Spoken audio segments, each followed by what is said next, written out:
ዘፈኑ ግሉሚ ሰንዴ ይሰኛል። የተለያዩ አሳዛኝና ጨለምተኛ ግጥሞች እንዲሁም የፒያኖ ምት ያለው ሲሆን ሙሉ በሙሉ ራስን እንዲገፋፋ ተደርጎ የተደረሰ ምትሃተኛ የሙዚቃ አይነት ነው። እናም ይህ ሙዚቃ በታዋቂው ገጣሚና የፒያኖ ተጫዋች ሬዚ ሶሴሪስ የተደረሰ ሲሆን የመጀመሪያው ግጥም ቬጌሃ ቫሊያንክ ወይንም ዓለም እያበቃ ነው የሚል ርዕስ ነበረው። በ1941 በፓል ካርማር ለመጀመሪያ ጊዜ በሃንጋሪኛ ቋንቋ የተቀረጸው ይህ መዝሙር በዓለም ዘንድ ግን እጅግ ታዋቂ ሆነው በዝነኛዋ ዘፋኝ በቢል ሆሊዴይ በ1941 በእንግሊዝኛ ቋንቋ ተቀርቶ ለሕዝብ ሲደርስ ነበር። ሐምሌ 17 ቀን 1959 ቢል ሆሊዴይ በ44 ዓመቷ በኒውዮርክ ሞተች። በጓደኛዋና በሙዚቃ ባልደረቧ ሎስተሪያን ሊሊዴይ የሚል ቅጽል ስም የተሰጣት ቢሊ በጃዝ በብሉዝና በታዋቂ ሙዚቃዎች ላይ ከፍተኛ ተጽዕኖ አሳድራለች። አስቸጋሪ የልጅነት ጊዜና የጭንቀት ህይወት የነበራት ቢሊ በኃይል በዝሙት አዳሪነትና በአደንዛዥ እጽ እንዲሁም በአልኮል መጠጥ የተሞላች ነበረች።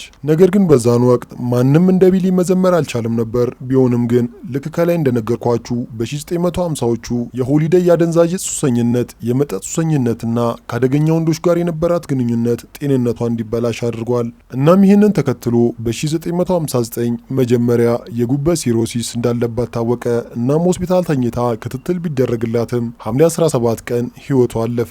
እናም እስካሁን አነጋጋሪ ሆኖ ታሪክ የሚጀምረው እዚህ ጋር ነው። ምክንያቱም የቢሊ ህይወት የተበላሸው በልጅነት እድሜዋ ሳይሆን ግሉሚ ሰንዴ የተሰኘው ሙዚቃ ከተጫወተች በኋላ ነው በሚለው አብዛኛው አድናቂዎቿ ይስማማሉ። ባለፉት ዓመታት ዘፈኑን በተመለከተ በርካታ አፈ ታሪኮች ብቅ ብሏል። በአብዛኛው ከተለያዩ የራስ ማጥፋት ዜናዎች ጋር ቀጥተኛ ግንኙነት አላቸው። በዚህ ዘፈን ከ100 በላይ የሚሆኑ ሰዎች ራሳቸውን አጥፍተዋል። ይህ ብቻ አይደለም። በስተመጨረሻም የዘፈኑ ባለቤት ራሱን አጠፋ።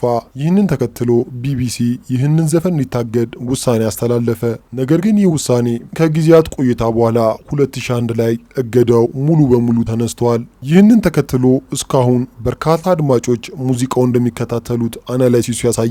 ይገርማል። ሙዚቃ ለመጨፈር፣ ለማፍቀር፣ ለመተከዝ፣ ለመደሰት ያበቃ ይሆናል። ነገር ግን ራስን ለማጥፋት ያበቃል ብሎ ማመን እጅግ በጣም ከባድ ነው።